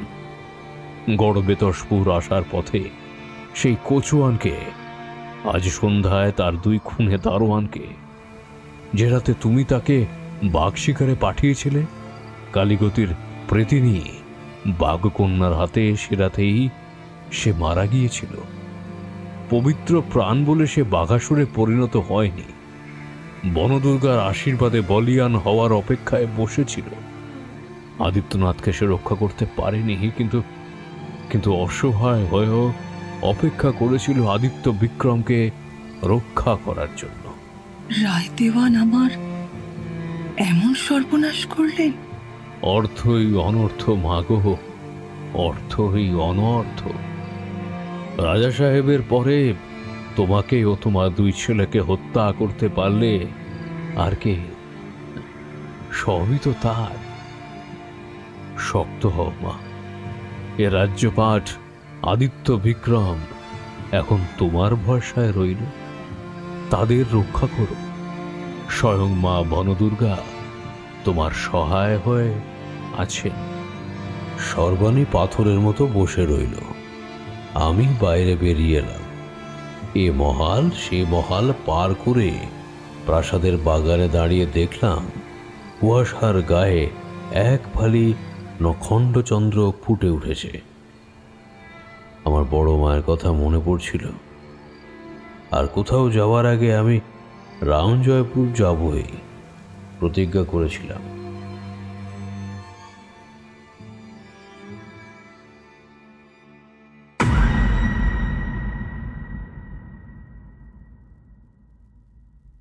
তাহলে মৃত্যু পথযাত্রী কালীগতি রা রা করে রাজ সাহেব নয় রায় দেওয়ান বলতে চেয়েছিলেন? তারানাথ কিছু বললেন না, উপরে নিচে মাথা নাড়লেন। আমিও একটা ব্যাপার ঠিক বুঝতে পারছিলাম না, তাই জানতে চাইলাম, তাহলে রায় দেওয়ান আপনাকে ডেকে নিয়ে গেল কেন? আপনার অনুপস্থিতিতেই তো তার সুবিধে হতো। ওই জন্যই তুমি গোয়েন্দা গল্প লিখতে পারো না। জানো না, গোয়েন্দাকে নিজে ডেকে নিয়ে এসে খুনির উপর থেকে প্রাথমিক সন্দেহ সরে যায়। আর সে সময় তো তারানাথ তান্ত্রিক অত বিখ্যাত হয়ে ওঠেনি হে। রায় দেওয়ান ভেবেছিল দক্ষিণ রায়ের শ্রীচরণে জ্যোতিষার্ণবকে নিবেদন করবে। মূর্খ, মূর্খ। কিশোরীও যোগ দিল যেন সে হাসিতে। রাত্রি তখন কত প্রহর তা আমি জানি না। রামজয়পুরের আকাশে তখনও লক্ষ্মী পেঁচার সার কো জাগর বলে উড়ে বেড়াচ্ছে। আমি চাঁদ না আকাশ না অগণিত জ্যোতিষ্করাজি কার উদ্দেশ্যে যেন মন ঢেলে দিয়ে বললাম, মায়ের চোখে যে জল আনে তার যেন নিশ্চিত নরক বাস হয়, সে রায় দেওয়ানের মতো পাপিষ্ঠ হোক বা আপন সন্তান।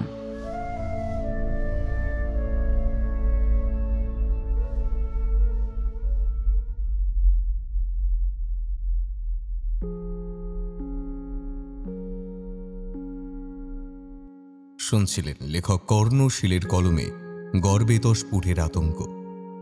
আগামী গল্প আই অ্যাম মোমো আসবে আগামী সপ্তাহে সোমবার। সঙ্গে থাকুন, পাশে থাকুন, নতুনভাবে নতুন রূপে মিডনাইট ফ্যান্টাসি। বছর শেষে থাকবে এক অসাধারণ উপহার। চ্যানেলটি সাবস্ক্রাইব করতে কিন্তু